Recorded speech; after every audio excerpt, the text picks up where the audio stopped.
మనకు పాలిటిక్స్ ఇవన్నీ పెద్దగా అవసరం ఉండదు. మనం చూసేది ఎక్కువ మంది సినిమా, న్యూస్ పేపర్ ఏమైనా చూస్తుండొచ్చు. కానీ ఈరోజు పేపర్లో ఎవరైనా ఆంధ్రజ్యోతి పేపర్ ఏమైనా చదివారా? అందులో మిడిల్ కాలంలో వస్తుంది, మిడిల్ పేజీలో ఈరోజు యొక్క ప్రాముఖ్యత గురించి వస్తుంది. ఈరోజు ప్రాముఖ్యత ఏంటంటే, ఈరోజు సావిత్రిబాయి పూలే యొక్క జన్మదినం సందర్భంగా ఈరోజు మనం ఇక్కడ సమావేశం ఏర్పాటు చేయడం జరిగిందమ్మా. చాలామందికి ఇప్పుడుండే జనరేషన్కు సావిత్రిబాయి పూలే అనే వ్యక్తి చాలామందికి తెలియదు. ఎందుకంటే మనం ఆ స్థితిలో ఉన్నాం. మనము ఏ స్థితిలో ఉన్నామంటే, చాలా ఏదేదో కొత్తగా టెక్నాలజీ పెరుగుతుంది, కానీ మనం ఈ స్థాయికి వచ్చినందుకు ఎవరు కారకులు అనేది మనం మర్చిపోతున్నాం. కాబట్టి ఈరోజు సావిత్రిబాయి పూలే గారి జన్మదిన సందర్భంగా మనం ఈ సమావేశాన్ని మన కళాశాలలో పద్మా మేడం గారి సారథ్యంలో ఏర్పాటు చేయడం జరిగింది. ఇక్కడికి చేసిన రమణ సార్ గారికి, వరలక్ష్మి మేడం గారికి, పద్మా మేడం గారికి, మన ఫ్యాకల్టీ రెహానా మేడం గారికి అందరికీ నా యొక్క హృదయపూర్వక అభినందనలు. ఈరోజు మన కాలేజీలో దాదాపు 70% అమ్మాయిలు చదువుతున్నారు. దాదాపు 70% మన కాలేజీలో చదివింది వృద్ధులలో హైయెస్ట్ స్ట్రెంత్ లేడీస్ పరంగా మన కాలేజీలో చదువుతున్నారు. దీనికి కారణం ఏంటంటే, మీ యొక్క పేరెంట్స్లో అవేర్నెస్ వచ్చింది, ఆడపిల్లలను కూడా బాగా చదివించాలి అనేది. ఈ అవేర్నెస్ అనేది ఇప్పటి నుంచి వచ్చింది కాదు. దీని అవేర్నెస్ కారణం ఏంటంటే, దాదాపు లాస్ట్ 100 years నుంచి దీనికి కారకులు ఎవరంటే, దాదాపు 100 years బ్యాక్ ఈ యొక్క సావిత్రిబాయి పూలే గారు 8 years వయసులోనే, ఆమెకు 8 సంవత్సరాల వయసులోనే మహాత్మా జ్యోతిరావు పూలే గారితో వివాహం జరిగింది.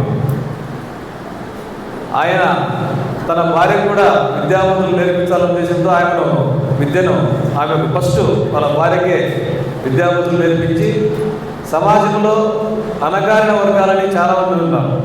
అంటే కొంతమంది మనం దూరంగా పెడుతూ ఉంటారు. ఇప్పుడైతే కొంతవరకు మేలు జరుగుతుంది, అందరూ సమానంగానే ఉన్నారు. కానీ ఒకప్పుడు అణగారిన వర్గాలకు విద్య ఉండేది కాదు. అదేవిధంగా ఆడవాళ్ళు ఇంటి నుంచి బయటకు వచ్చేదానికి కూడా కొన్ని రెస్ట్రిక్షన్స్ అనేవి ఎక్కువ ఉండేవి.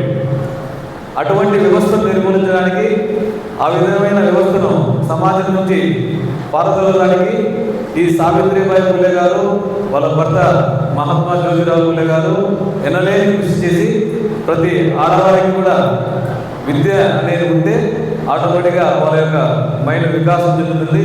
విద్యతోనే దేశాన్ని మనం ఉన్నతమైన స్థానానికి తీసుకోవచ్చనే ఉద్దేశంతో చాలా ప్రయాసంతో వీళ్ళు వచ్చేసి ఏం చేశారంటే, ఎన్నో ఒడిదుడుకుల్లో, అంటే అప్పట్లో ఎవరికైనా ఆడవాళ్ళకు మనం విద్య నేర్పించాలంటే సమాజంలో కొన్ని రకాలైన వ్యక్తులు వీళ్ళపైన దాడులు చేసి చాలా రకాలుగా హింసించడం జరిగింది. అలాంటి వాటన్నింటినీ కూడా వాళ్ళు భరించి సమాజంలో ప్రతి ఆడవాళ్ళకు కూడా విద్య అనేది ఉండాలనే ఉద్దేశంతో మొట్టమొదటిసారిగా ఈ స్కూల్ అనేది ఏర్పాటు చేసింది కూడా ఈ యొక్క జ్యోతిరావు, ఈ సావిత్రిబాయి పూలే వాళ్ళే. ఆ విధంగా ఫస్ట్ ఒక స్కూల్ పూణే దగ్గర స్థాపించి, తర్వాత అనతి కాలంలోనే దాదాపు 200 పైగా స్కూల్ను ఏర్పాటు చేసి, దేశంలో ఎంతోమంది వ్యక్తులకు, ఆడవాళ్లకు విద్యను అభ్యసించేటట్టుగా చేసిన మహాత్మైన వ్యక్తి ఎవరంటే మన సావిత్రిబాయి పూలే గారు. కాబట్టి అటువంటి వారి యొక్క జన్మదినాన్ని మనం ఖచ్చితంగా స్మరించుకోవాలి. మీరు కూడా ముఖ్యంగా లేడీసు ఈ విధంగా మీరు ఈ కాలంలో ఇంత హ్యాపీగా చదువుకుంటున్నారంటే వాళ్ళు కల్పించిన అవేర్నెస్సే. కాబట్టి వాళ్ళని మనం ఎప్పుడు కూడా మర్చిపోవద్దు. అదేవిధంగా మన దేశంలో మొట్టమొదటి మహిళా ఉపాధ్యాయులు కూడా మనం సావిత్రిబాయి పూలే గారిని మనం పిలవడం అనేది జరుగుతుంది. కాబట్టి మీరు కూడా రాబోయే కాలంలో మీరు, మీ చుట్టుపక్కల ఉండే వాళ్ళు, మీ పిల్లలకందరికీ కూడా మంచి విద్యాబుద్ధులు నేర్పించి ఈ సమాజానికి మంచి సేవ చేయాలనే ఉద్దేశంతోనే మీరు ముందుకు సాగాలని మనసారా కోరుకుంటూ సెలవు తీసుకుంటున్నామా. Thank you.